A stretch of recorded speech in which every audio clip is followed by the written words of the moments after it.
Hello, everybody. Welcome to another edition of Magic Mics, proudly sponsored by CoolStuffInc.com, Mana Traders, as well as Twitch subs and Patreon supporters just like yourself. I am Evan Irwin. We get started each week by saying hello to my two co-hosts, MTG Nerd Girl. Hey guys, welcome back. Ruben Bressler. How's it going? I'm trying to get my head in the center. You gotta get your head in the first thing we gotta do for the show. There we is go. Align ourselves. Get aligned. Now, get your chance of $50 worth of anything at CoolStuffInc.com by typing !raffle in the chat. But sub first to get your 2 chances to win and support your favorite streamer with your suggestions at the end of the show to see who we raid tonight.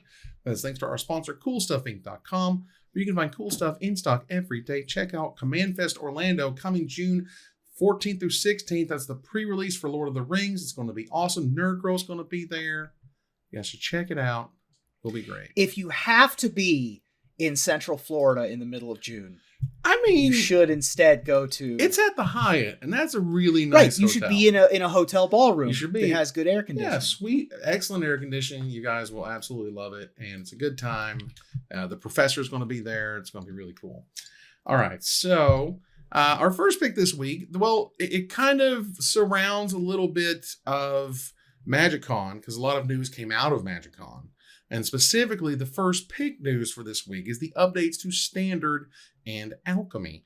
So let's back up just a little bit. Now, fixing Standard, revitalizing Standard, if you will, has been one of Wizards' goals for the past couple years, really, where in-store play just cratered thanks to the pandemic.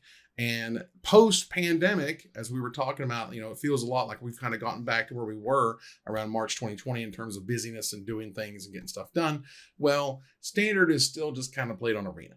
And it's not being played in stores. And I can tell you it's not being played in stores. And I can also tell you it is like toxic in stores. If you want someone to not show up to your event, make it Standard. That's where we're at right now. And they want to change that. And that's cool. Well, apparently, one of the first ideas that we're going to have implemented here is that starting with these current Standard environment, sets will rotate out every 3 years rather than every 2 years.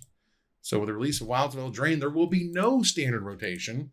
The following year in 2024, Innistrad, Crimson Valley, Innistrad Midnight Hunt, Kamigawa, and Streets of New Capenna will rotate out of Standard. Now, here's where it gets a little funky. Alchemy is going to keep the existing rotation schedule on Arena. So Alchemy, and that includes all the Alchemy digital cards, those will be rotated on the existing current 2-year schedule to always keep it fresh on the digital side. And then the paper will have Shouldered and Fable for another year extra, which is a whole thing. Now, but regular Standard on Arena also have a 3-year rotation? Yes. Okay. So that will not be fresh on Arena. Right. Okay. The Standard will be the Standard you find in stores. Now, they note that there are a few main points here is that it'll give current Standard cards more longevity. Now, if you're old man Magic, like a lot of us are here, Wizards tried the opposite. They tried to make Standard smaller and rotate faster, and everyone lost their minds because a lot of people were unhappy that the cards they invested in or the decks that they like got rotated so quickly. Well, this is the opposite of that. It will allow mechanics and archetypes to be more effectively built over time. So with a longer window, they can build up or revitalize archetypes. This to me sounds a lot like what they tried to do with like Samurai and the Alchemy improvements and the adjustments they made to cards. Samurai still kind of suck. But hey, They tried it and they added some cards to it and it was pretty cool. And at least they tried, right? And it gives them stronger tools to create an environment where decks are more colors and mechanic, like green, white, toxic, and blue, white soldiers, and less the best cards in the format just kind of tossed together as a mid-range deck. What do you guys think? Speaking for Alchemy's sake is what that argument is, right? Not for Standard's sake? No, it's for Standard's sake. That's for the Standard argument. That's why they're doing the thing. I don't think I buy the last argument for the change. But let me rewind the whole way here. All right. I think that they needed to do something.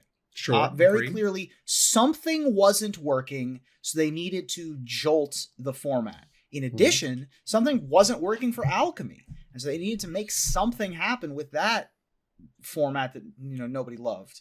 So I like the idea of separating Standard and Alchemy in a very meaningful way, of an extra year's worth of cards. I also like the idea of having a major shakeup in Standard. I think that that's a great concept. Adding a year, I don't know if that'll work. The more cards that are in standard, I find the more homogenized things become, personally. It does become more good stuff decks because you only have one, maybe two sets of a cool set mechanic like Toxic or Constellation or whatever. And then you've got 3 years of good stuff filler. So decks like Blue-White Control, Esper Midrange, Mono Red Aggro are just going to get better tools and cut and paste what they need for that archetype rather than hone in on Toxic and hone in on, insert the cool mechanic that you want to make better, but you only have a limited number of those cards to be able to actually play with. Overall, I think the change is good. I'm cautiously optimistic that 3-year standard will revitalize something about the format. Okay, my turn. I'm going to start, because it's so fresh in my mind, with your point of the good stuff will still just become good stuff because there is so little Toxic being printed within that 3-year period. It's only a blip on the scale, on the radar there. And I agree with you. The only way that they can avoid that is if they are designing sets to be more, the good stuff is designed for specific mechanics and rewards players for playing that mechanic. So what you could end up with, which is really cool, is you could end up with decks that are very sort of like block constructed, and you just have all the blocks kind of going at it. So you have good decks that are sort of represented, like have representation throughout all of the different blocks. But then they have to make cards that are good in those themes and not just Fable of the Mirror Breaker that's good in everything. But that would be a set design thing. I think that would be really cool. Now, I do not think the 3-year thing is a good idea. Personally, I think people who are not interested in non-rotating formats won't suddenly become interested because there's an additional year. And people who are interested in rotating formats aren't necessarily going to like this more. I think the biggest issue is COVID, that keeping up with standard is already kind of tough. So everybody had no cards for 2 to 3 years, meaning nobody had any pieces of standard. They have to start from scratch, and that's a tough ask without giving some sort of incentive to do so. That can be like some pretty awesome promos for getting back into standard for stores that run standard events to give players the incentive to make the initial step to get back into standard, because once you're there, it's easy to keep up with. You make a couple of tweaks here and there, you sell off cards that are about to rotate, so on. And that's my thought. Now, whenever it comes to an issue like this, I certainly enjoy reading Patrick Sullivan's take at Basic Mountain on Twitter, because he's a wonderfully smart dude who rarely ever misses. And he noted that WotC has to work about a year in advance on standard set releases. And I can tell you firsthand that, quote, because he's worked at Wizards R&D and did some development design work for him. He can tell you firsthand that, quote, the fog of war, unquote, is a damaging and previously unsolvable design/development issue. Designing with higher confidence with what you're designed towards is a huge benefit, among others. I'm not even sure it adds up to more bannings in the aggregate. Stuff like Fable obviously needs to go on a 3-year cadence, but the Meat Hook Massacre / Reflector Mage, quote, vague quality of life and metagame balance type actions should be less necessary. So, they note, someone said, hey, to try to understand this like a child, this change should help design because they'll have a better idea of what cards will be played with the cards they're currently making because rotation happens more slowly. And he says, yes, correct. A higher percentage of the cards made for standard will be informed by the cards real people actually play in standard and not what they think will be played in standard. The thing I would have liked to have seen tried, I mean, this might help. The thing I would have liked them to try first is to do what they did with Pioneer and make those Pioneer decks that are almost ready to go, and make some of the standard cards a little bit more accessible. Make some more budget decks that include one, mirror, and then let people get started into standard, because right now they don't have a basis to do that because of COVID. Nobody opened any cards. They bought a lot of cards. They bought a lot of packs. Casual Commander players did. People who played Standard did not. No, they did not. They might have bought some packs and put them in the closet or something. Well, the thing that... Now, go ahead. The other thing I would say is, and this might just be because we're old hats that like to draft, but aren't people opening fewer cards because there's fewer drafting environments and less people just opening 3 packs at a time? Not really. Like, I don't know how people open cards anymore really.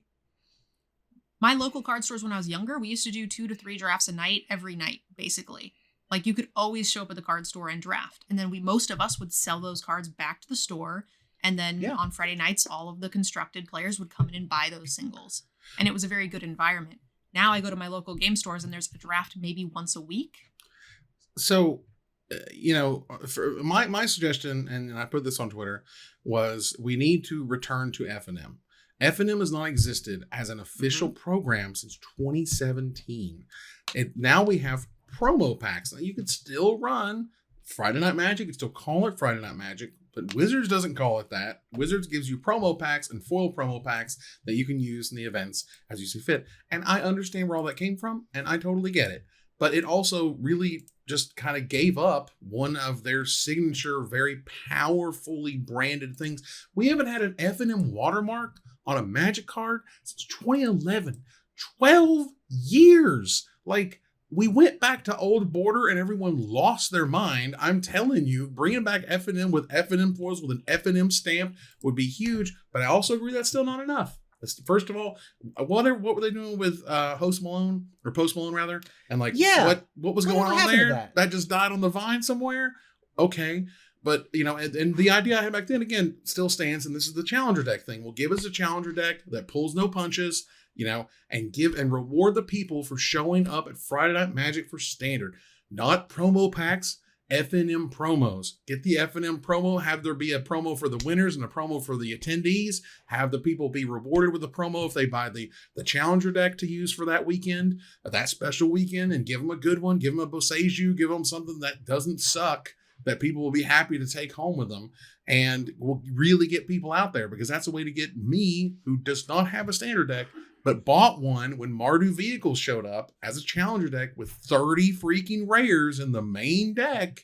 That was affordable. It was super fun to play, super powerful. They didn't hold any punches back, and that got people into seats. And that's what they're looking to do. And that, to me, is the other half of this. Is sure, make Standard longer, but you got to give us some value to get us back in the stores.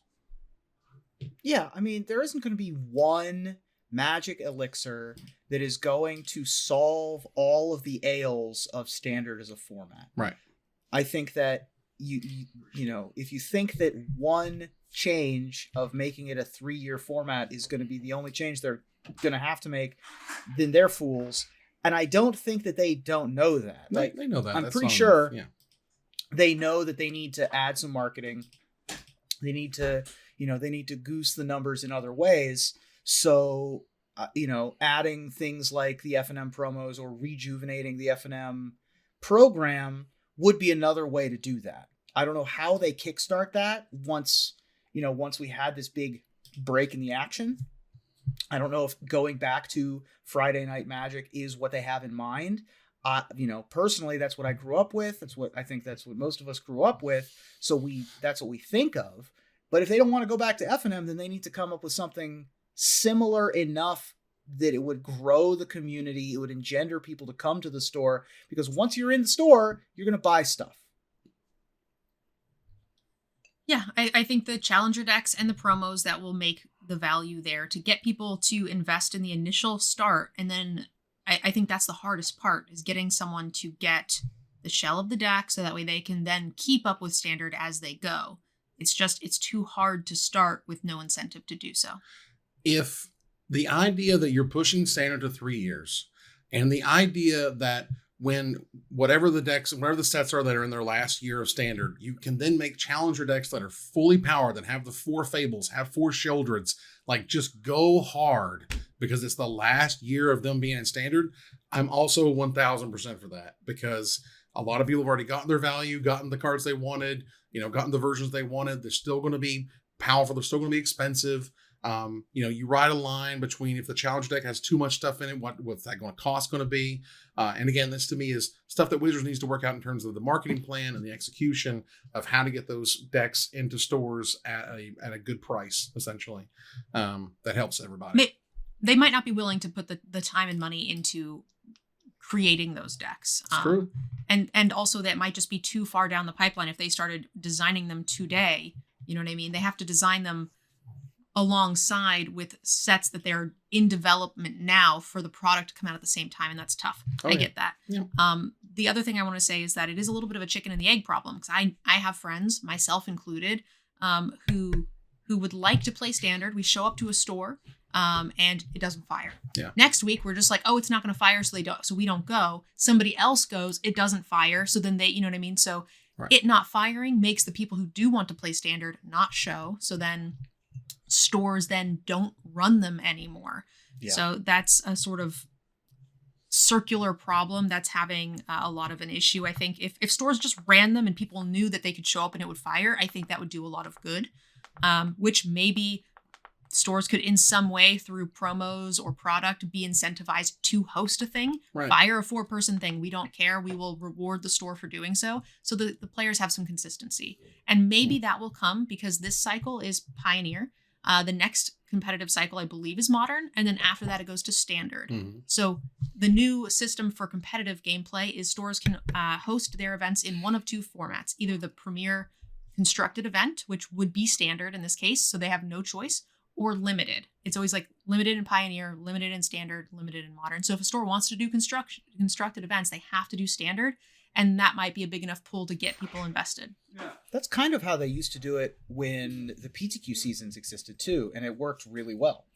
I mean, in terms of like what I would suggest, if I were in the building and I were going to throw the pitch out something, I would say you'd want to do something for a whole month and make it like a big deal and have a promo for every week. And say, show up and let's play some Standard. And this is how we get. Here's some decks you can afford. Here's some promos that are sweet. The promos change. They're not the same promo all month. In fact, you have to go every week if you want to get to those promos. Make the best promo the first one, because you want to kick it. You want to put that thing in gear and get it moving down the road, and then get people excited and try to keep that excitement up and rolling. So we will see how they handle it. Ooh. And instead of making this is a little extra, but making the first one the best one is nice and all, because you're right. It gets someone in the door, gets them to buy the Standard deck, does make them more likely to come back if they already have it. Right. But I mean, some people will still just, disappear. Another really cool thing you can do is if you collect all 4, you get them a little something else. Even if it's just small, even if it's not a competitive thing, it could just be a exclusive collector's items. Yeah. Well, that is specific to that event. I love that. And I hope that I hope to God that someone is making the line that stretches that says, where is Standard being played right now? Arena. Make a line, make something that tags Arena to those promo weeks. You know what I mean? But if you played on this Arena thing, you'll get a so-and-so, or you'll get an unlock, or you'll get a new pet, or whatever the hell. It doesn't matter. The point is that connect the most played Standard, platform to where you want it to be played, which is tabletop, because it just feels like sometimes they just turn a blind eye. They're like, well, we know Arena's got Standard and that's great. Well, yeah, dude, take that and put it somewhere and connect those things, and you'll really see some synergy there. So fingers crossed. That said, we move out of our first pick to gather the townsfolk thanks to our sponsor, Mana Traders, the best tool to enhance your Magic Online experience. Use the code MAGICMinds for 12% off your next subscription. With Mana Traders, they have super cool decks you can play, and Legacy and Vintage and all that good stuff. And we move on here to the MagicCon Minneapolis Roundup. There was a whole host of stuff that showed up, and thankfully, Wizards has definitely got into the realm that it is best for them to go alongside those presentations and put nice pictures on Twitter, because if you don't, the tater phones will do it for you. And so I do appreciate them very much for providing that, because as we can see here, the preview panel opened with Universes Beyond Doctor Who, and man, this thing looks amazing. Yeah. I mean, if they are making a Doctor Who thing and Gavin is in any way involved, but also anywhere near the driver's seat, it's going to be spectacular, because Gavin loves Doctor Who more than anyone I think I've ever met. So having that person in charge of his 2 babies being put, meshed together in this beautiful way, it does look great. I think that the art really speaks to the sort of whimsical nature of the show. There's a lot of really interesting things going on, like terrifying Daleks and, you know, actual references to specific places that they went to in the show. I'm very excited for this. Even as someone who's not a Whovian myself, it's a very cool looking product. I've been very impressed with all of the universes beyond, like the Street Fighter cards. Mhm. Like, they were really well designed that, like, I was like, oh, this is a Street Fighter character. Like, multi-kick, like the Yep. multi-kicker thing. Chun-Li, I yeah. was blown away. I thought they Yeah. did a fantastic job. And I've enjoyed the artwork that they've used on a lot of these cards. Not just, you're right, the Doctor Who, but in everything. In the Arcane series, I think they're just doing an awesome job. They have a new mechanic, Doctor's Companion. You can have 2 commanders if the other one is a doctor, which I think is amazing. The decks themselves are going to cover various sort of, you know, parts of the show. So this one has the first 8 doctors in the Blast from the Past deck. The one that I'm super excited about is Doctors 9, 10, and 11, which has the Timey Wimey deck, which again, if you are like, what's a Doctor Who? I've never seen a single thing about it. You have to watch 2 episodes. Then one of them is Don't Blink. You have to watch that one, and you have to watch The Girl in the Fireplace. And if you watch those 2 shows and you don't like it, you'll never like it. But I assure you, those are absolutely outstanding. You don't need to know anything about Doctor Who to enjoy it, and that's why I'm really excited about that. But yeah, the whole idea that they're doing like sagas that are about really big story points for various seasons, which is another thing that's amazing. The likenesses look incredible in terms of, you know, what the character, I mean, these are the actors, you know what I mean? Like, this is as good as you're going to get it.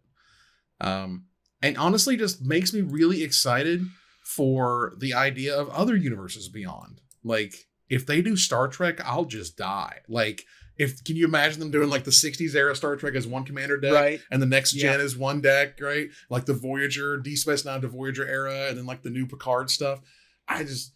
Very good. They're doing amazing stuff here, and this is incredible. This was what we had hoped for personally. This to me was what we kind of had like imagined, whereas Warhammer was amazing, and this is just as amazing and just as exciting to the fandoms that love this stuff, and they're just killing it, man. It's just exciting, just as a fan, when something you make or something you love gets made into something good. Mm-hmm. Right? Like, an IP you love gets a good movie. An IP you love gets a loyal Magic adaptation. It just feels nice. Now, one thing they are doing that's different, they're not doing collector decks, which was what Warhammer did, and those sold out immediately, worth $1 bajillion. They're doing collector boosters of the Doctor Who cards, which is fairly interesting, and it doesn't feel like it's going to have the same problem that Aftermath did, which is the sets are so small, you get crazy duplication, versus there being like, you know, 4 full decks with lots and lots of new cards. We shouldn't have that problem with these collector packs. This isn't just this is a regular set, right? It's commander decks. Oh, I thought we were also getting a supplemental set that went along with it. No? Nope. Commander decks Oh. that apparently do have Plane Chase in them. So here's the Lux Foundation Library, which apparently is a thing in the show, which is really cool. But yeah, so these are commander decks with collector boosters, which is... Okay, so this is more like 40K than it is like Lord of the Rings, which I was under the impression this was more Lord of the Rings. No. Yeah. Okay, Very interesting. Much more 40K. Yep. So, I mean, again, just the showcase stuff for all the different doctors. This is the 13th Doctor. It just looks incredible. It comes out, first looks on July 28th. The debut is on October 3rd, and the launch is October 13th. Cool. Which is nice. Just the whole Doctor Who thing was aces. And everything I saw was incredible. The professor from Clarion Community College is a huge Whovian. And he was like, I am so overwhelmed by how awesome this all is. And can you get better than that? Like, yeah, the Whovians are going nuts. Let's go. October 13th is a Friday the 13th. Not that October needs to be any spookier, but they could definitely have some good, Weeping Angels content. Oh, I'm looking forward to the Weeping Angels because there gotta be multiple, I hope. They took a moment to turn to the Wilds of Eldraine. That is by the time we get there, you're going to desperately want new cards in your standard format. Wilds of Eldraine is returning to Eldraine, which Nerd Girl is very excited about, and it looks fantastic. I love fairy tales and adventure. Whee! Well, this is all that and then some. I mean, check out Ariette of the Charmed Apple. Yep. Which is super cool. She's the queen, the evil queen or whatever. They're rocking it.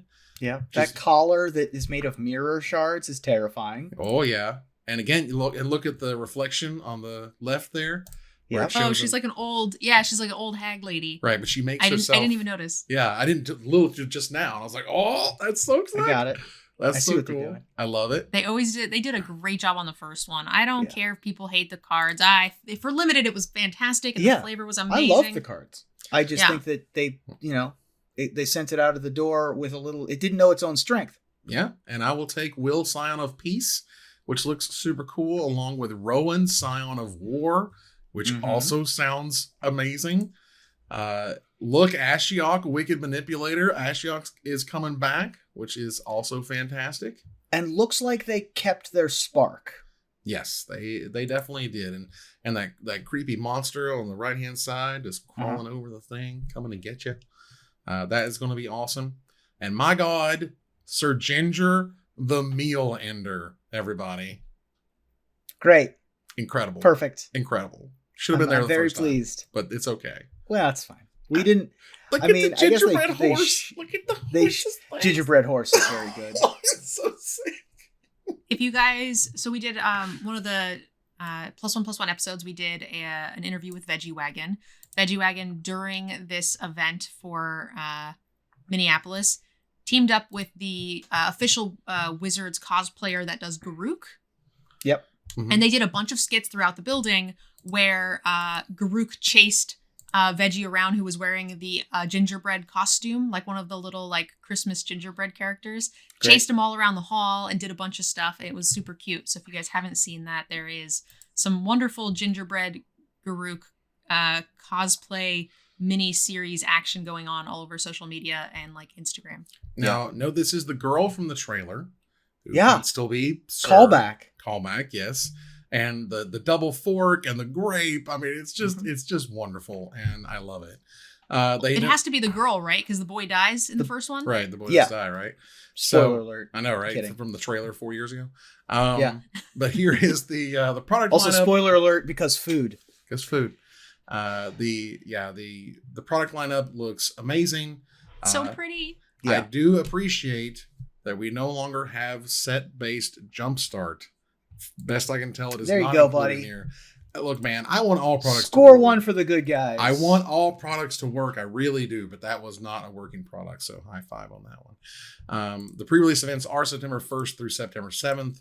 We'll get our first look on July 28th for this set, and August 15th debut and previews begin, so that should be really fun. I'm definitely looking forward to that. When was the first look for... So the first look for Doctor Who is also on the 28th. Yeah, that's probably going to be a big one. But also because it's from Barcelona. That's the weekend of Barcelona. Oh, is that the weekend of the Pro Tour? The Magic Con and the Pro Tour are happening that weekend, so that all makes sense. That makes sense.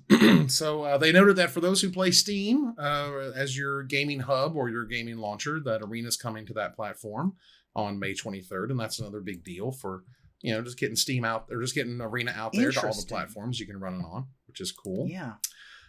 They talked a little bit about Commander Masters, which, I mean, they have a new Eldrazi, which looks really super fun. And I won't read all these cards to you, but you can check them out. They basically showed the 4 front-facing characters from all of the Commander Masters Commander decks, like Commodore Guff, which is the Planeswalker commander, essentially. Old school character, Commodore Guff. It was a meme in the Vorthos community that we never got a Commodore Guff card. But now we have one. It seems like Commodore Guff is like the Planeswalker's Planeswalker. Fair enough. Well, Commodore Guff appears on a bunch of Magic cards, mostly during the Invasion saga, when a bunch of the old school Planeswalkers came together to fend off the Phyrexians the first time. Commodore Guff was there. Cool that we're getting a card for it. Very cool. And we've had Sliver Queen, Sliver Overlord, Sliver Legion, Sliver Hive Lord, but we've not had Sliver Grave Mother. And this one has Encore, which is a cool mechanic for multiplayer formats and makes copies of itself and doesn't have the legend rule apply to slivers you control, which is also sweet. Gives your sliver creatures Encore in the graveyard. Like, it should be nuts. Slivers are slivers. Everyone loves slivers. And these are going to be some very, very successful commander decks. Let's just put it that way. So Absolutely. They also noted that Personal Tutor is showing up. This thing hasn't come out since Portal. And is like, I want to say it was $50+ if not more. Sure. But now we're going to have super cool versions of it, which is going to be nice. Yeah. At just rare, flavor. Not too bad. At just rare, also, it's another big point. They did not have to make it rare. Could have made it mythic. Selvala, the Heart of the Wilds, is here, and check out that pink, sweet version on the right. The very hot, profile version, hot pink profile version. Let's go. That's a dope version. I like close-ups, and profile is. I think that is a Rubicon that we have not passed in Magic to get like really detailed close-up profiles. So that's a really cool piece of art. Yep. Yeah, they kept doing it for like Thalia would get some of those that have like really close up, of her face and stuff. Where we're like, we love it. Well, they finally are doing something very, very focused to that. So I've seen this card a lot. Mm-hmm. It played in EDH, all sorts of stuff, but I've never looked at it closely. And I just did right now because I was drawn to the profile photo. And then I looked over and I was like, wait a minute. That's a girl with a wolf. The dozens of times I've seen this on the table, I always thought it was a centaur. Well, sure. It's an elf scout with a wolf, and that's cool. And it's an expensive card. It's like $16+. So that's always neat. It's going to be a cool mythic in the format, in the set. And so then we moved on to Lord of the Rings. And ladies and gentlemen, The Ring Tempts You is a lot. It's a whole We don't bunch. even have time to read all of it. I can't, I'm sorry, that happened, or I'm happy for you, but I ain't gonna read all that. Right. It is an incredibly wordy mechanic. I think the best way to put it is that it has no drawbacks, because when they tried to design it with drawbacks, no one used it.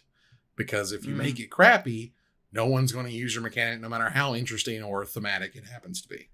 So the Ring Tempt You seems to be very similar to effects like the Monarch or the Initiative, combined with an emblem. And basically the Ring Tempts You.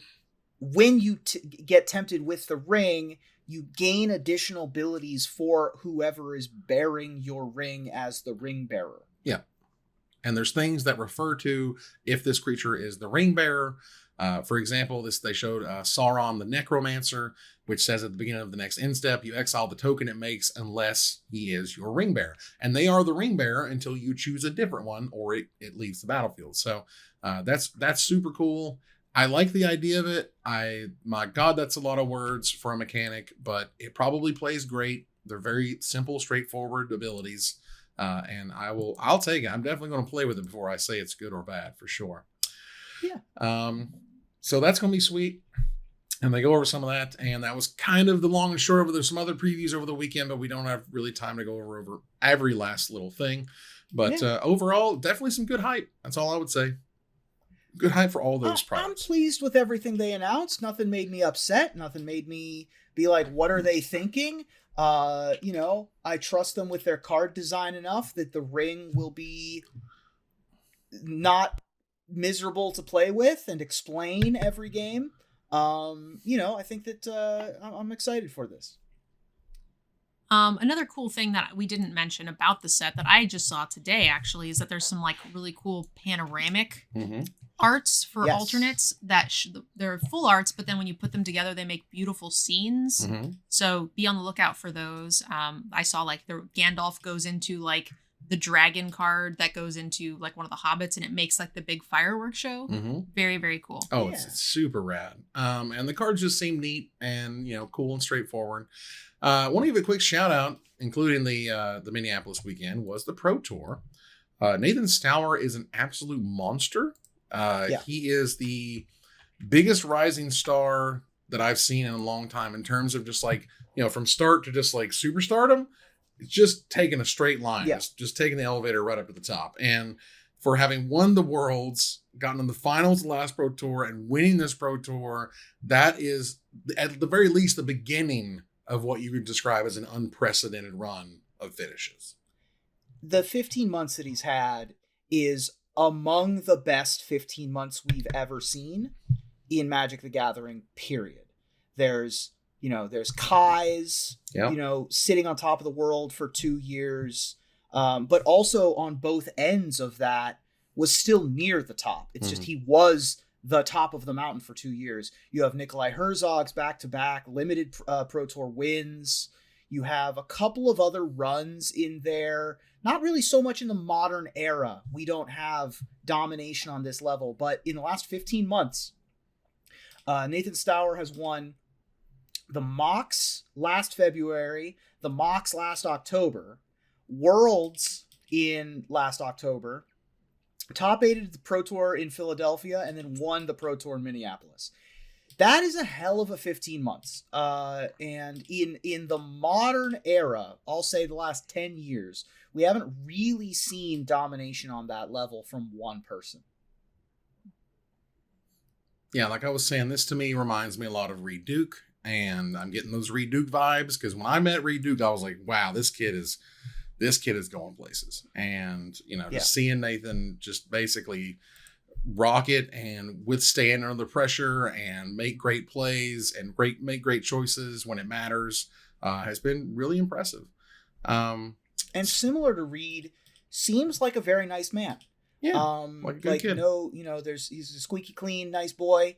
Not a lot of trash talk, not a lot of talk at all, really. He's still young, so He's got plenty of time to sort of develop a personality like Reed Duke has going forward. It's a shame that we don't have as many ways to have written content. I'd love to see interviews with him because I don't know anything about Nathan Steuer. I've never heard him talk. So I've heard him speak a little bit, for an after-match stuff, but sure, aftermath interviews or after match interviews, right? But yeah, there you go. All right, so Aftermath is now out on Arena, technically, or at least according to some amount of reports. It was going to be released tomorrow, but from all the reports that I saw, it was going to be released on Tuesday. And then there became a giant amount of confusion as to whether it was releasing on Tuesday or Thursday. And it released on Tuesday, on yesterday.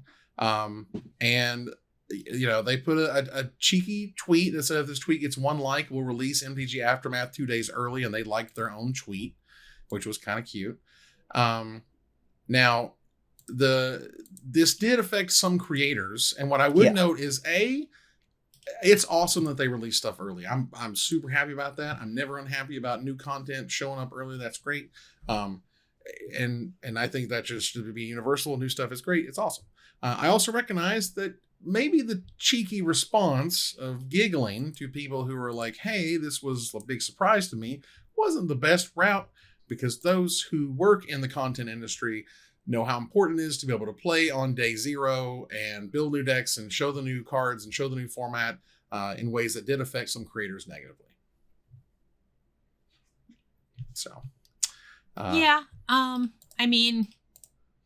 it is nice to let the creators. It is nice for us to know that something is coming, so that way we can plan and prep for it. Certainly, but also if a company wants to surprise a community by putting something out early, I don't necessarily think that that's bad. I don't think it's bad.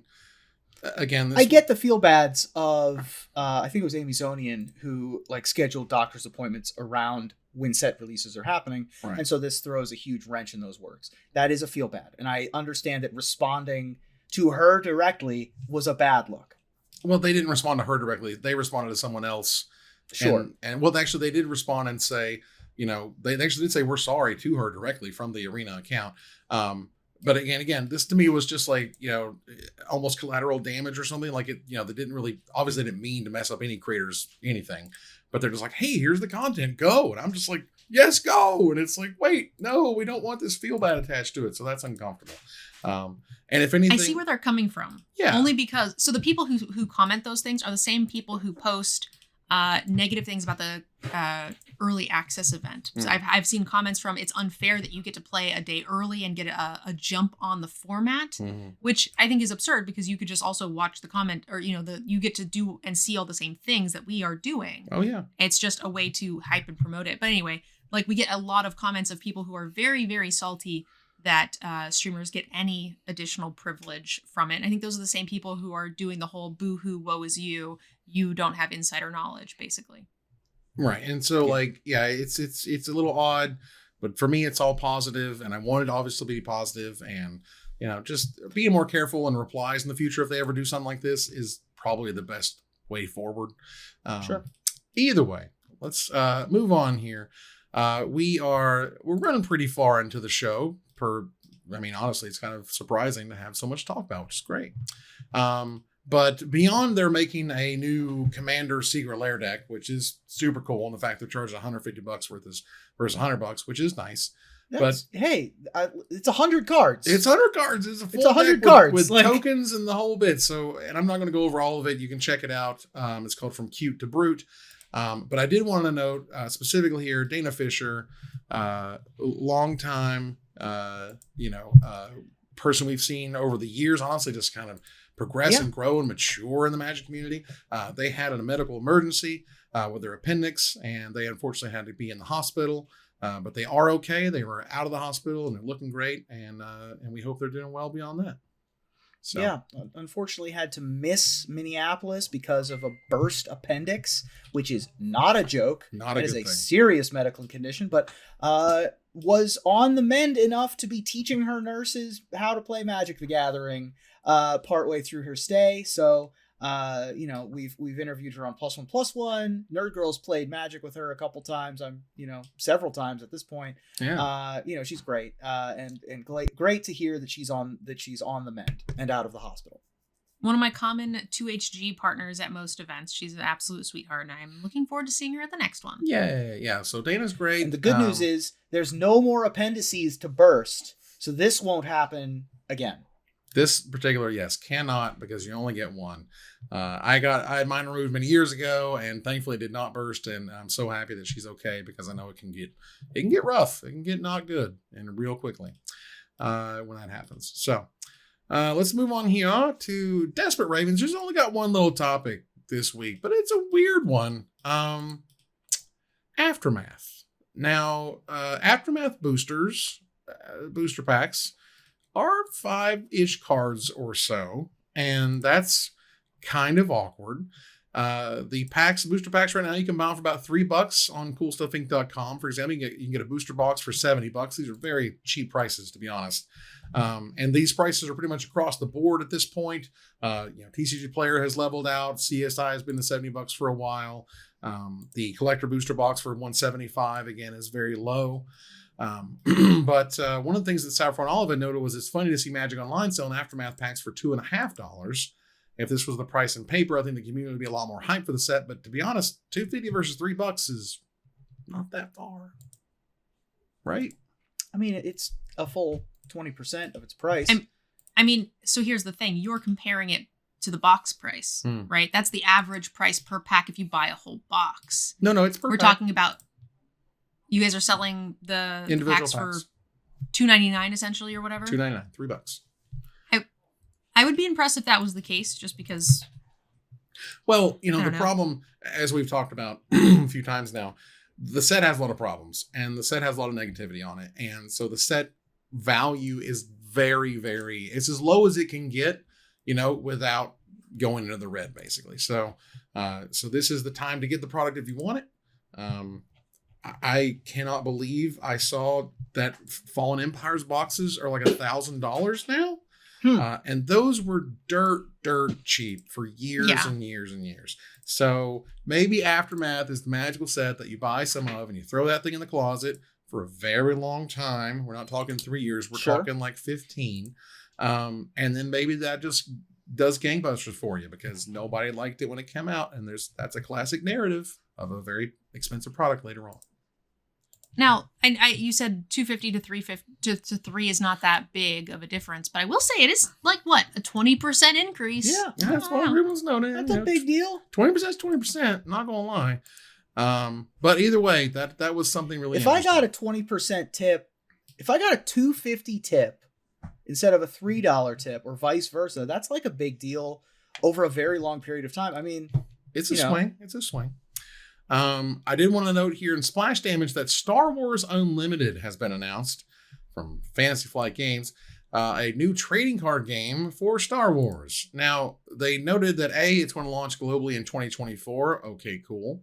They also noted they've been working on it for about 3 years, which means it was greenlit, right around the pandemic times. And if you do note, around 3 years ago, that was the end of the first season of The Mandalorian. Star Wars was still pretty hot, and people were still very excited about Baby Yoda and whatnot. So I can definitely see the enthusiasm. And over the next 3 years, they kind of made Star Wars less and less special and less important.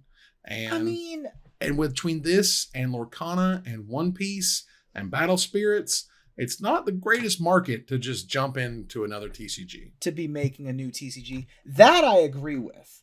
I don't think that Star Wars has lost its luster. I think it's lost some of it. They're still making, Mandalorian came out, Andor came out. They're making like 6 new shows. Visions is great. Yeah. Maybe it's lost a little bit of its luster compared to when they greenlit this project. The other part, though, that you're talking about seems like we're getting a lot of card game releases all together. That's more compelling to me. It does seem like 2023 is shaping up to have more card game releases in its calendar than we had last year, the year before that. Yes. So it is, we are cresting a wave of trying to make fetch happen again, of another Star Wars TCG. I will say, I do agree Lorcana is going to be huge, but I do think that there is a little less crossover. I think Lorcana opens up another part of the market. I do believe there will be some crossover, but I think the people who are interested in Star Wars and interested in high-level competitive Magic gameplay are not necessarily the same people who are going to be interested in Lorcana. I'd have to play the game, of course, but even just from an aesthetic, standpoint, I don't think that there is the Venn diagram, I think, is a little bit further apart than you might think. But I also think that, it also depends on what their organized play ends up being. If there's big money events, for example, that's another big thing. Or if there's events that give away very unique promos. And in the world of Disney, unique promos are going to be like $1 bajillion. And so we'll see. That's true. But even if they do have big competitive gameplay, let's say the game is very random, or the game is, it attracts a different audience. Sure. I'm not saying you're wrong. I'm saying that there could be things that will push them further towards having the sharks come, basically. Possibly. It also, this Star Wars game just has nothing going for it from a uniqueness standpoint. You could have shown me this article announcing this game, and I would not have known that if it was from 2023 or from 2014. Yeah. Or from any year in between. I don't know what's different, what's changed. There's been a Star Wars LCG. There's a Star Wars deck building game that's available right now that was brand new. There's been lots of Star Wars card games. This is sort of yet another one. Star Wars Destiny ran for many years, and that had the rare dice that came in the pack as well as the cards. And they say that, they're making something straightforward and dynamic and fast. And this sounds like every hype article for every new game ever. So we'll see what happens. But yeah, I got I have question marks that are just as big as I expect Lorcana to be in terms of market splash, right? So that's how big I expect on either side of that. That said, let's move on, there's Ruben, you want to talk a little bit real fast about a job posting? Yeah. So listen, you come to the show to hear news. You come to the show to hear about what's popping on social media. And usually our stories about social media have to do with Twitter drama. They have to do with Reddit. They have to do with, what's the scuttlebutt on the common social media platforms?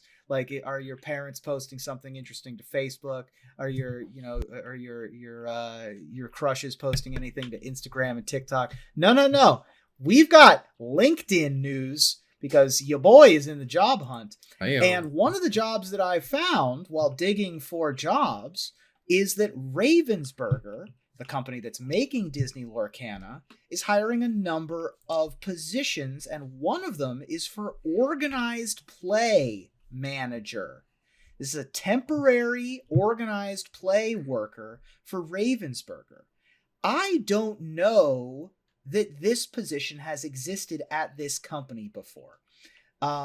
Because Ravensburger has been making games for a very long time, but they haven't been making TCGs. They haven't been making competitive games to require a organized play professional. You know, they make Labyrinth. You know, I grew up with some of the Ravensburger games. Right, board games, basically.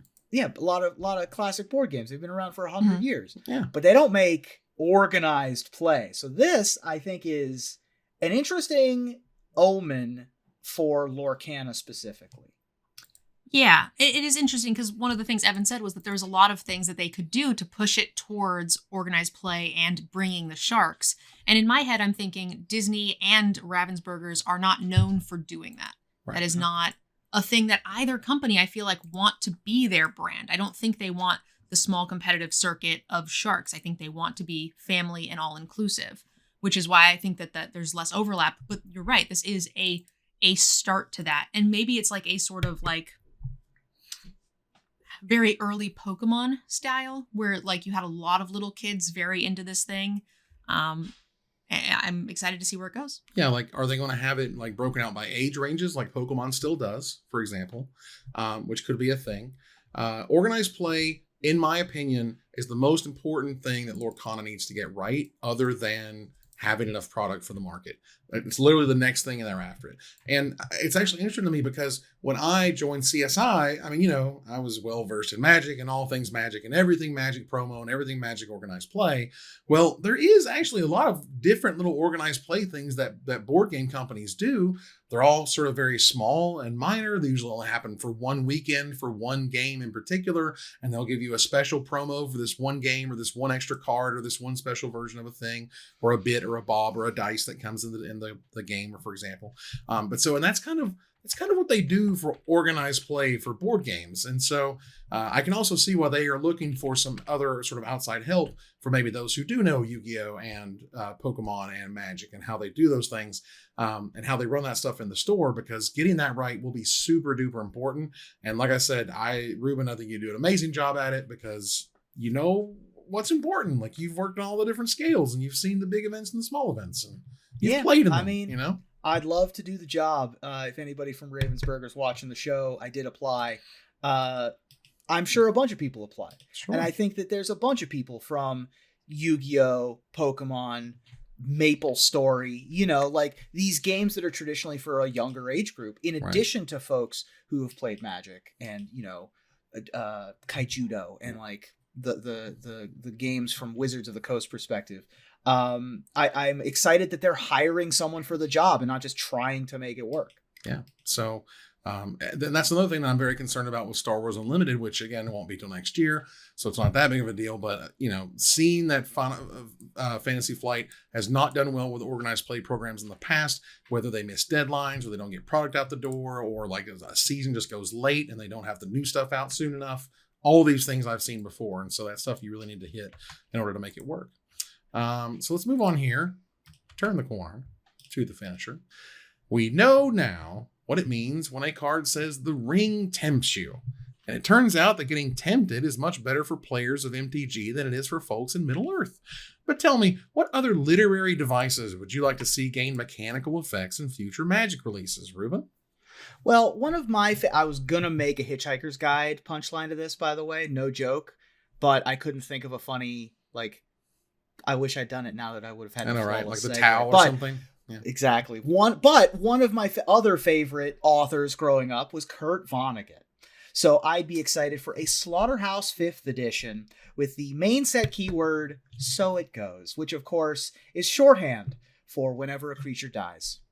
So it goes. So it goes. No girl? All right. Well, I loved the Aragon series when I was a kid. So I'd love to see them kick off the inheritance cycle with mounts. which would be similar to vehicles, but also include horsemanship, as well as a terrible movie adaptation. Nice. Well, back when the rocks were soft, before the author was very problematic, I enjoyed Ender's Game. Find a used copy, everybody. So I'd like it if they introduced a Monarch-like mechanic called the Gate, so I could claim the enemy's gate is down in my Orson Scott card game. Yeah. And that ends another live episode of Magic Mike's. Thanks for joining us here to discuss all things Magic. Thank you, Nerd Girl. Thanks for having me, guys. See you next week. Thank you, Ruben. Thank you. See you later. We're going to move on, y'all, to our final slide. I want to thank our sponsor, CoolStuffInc.com, our co-sponsor, Mana Traders, my co-host, MTG Nerd Girl, and Ruben Bressler. You guys for watching and listening. I hope you support us at patreon.com/magicmikes. Please follow, like, tweet, favorite, share, subscribe to everything social that tells people we exist.